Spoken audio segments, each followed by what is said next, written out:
চব্বিশ তারিখের পরে শ্রমিক অসন্তোষ যথেষ্ট কমে গিয়েছে আমাদের ঘোষণার পরে, এবং যে শ্রমিক নেতৃবৃন্দ এখানে ছিলেন ওনারা স্বাক্ষর করেছেন সেই যৌথ বিবৃতিতে।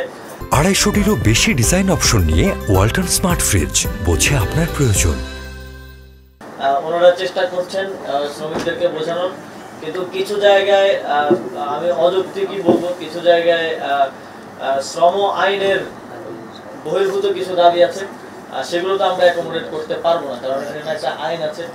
এছাড়াও এবং এটা নিয়েও আমাদের আলোচনা চলছে, আজকেও শ্রমিক নেতাদের সাথে মিটিং আছে, এবং এর বাইরেও কিছু জায়গায় ক্রিমিনাল অফেন্সের খবর আমরা পাচ্ছি, এবং সেক্ষেত্রে আমরা আগেই বলে দিয়েছিলাম যে এক্ষেত্রে যারা আইন ভঙ্গ করবে তাদেরকে তো অবশ্যই আইনানুগ ব্যবস্থা তাদের বিরুদ্ধে নিতে হবে।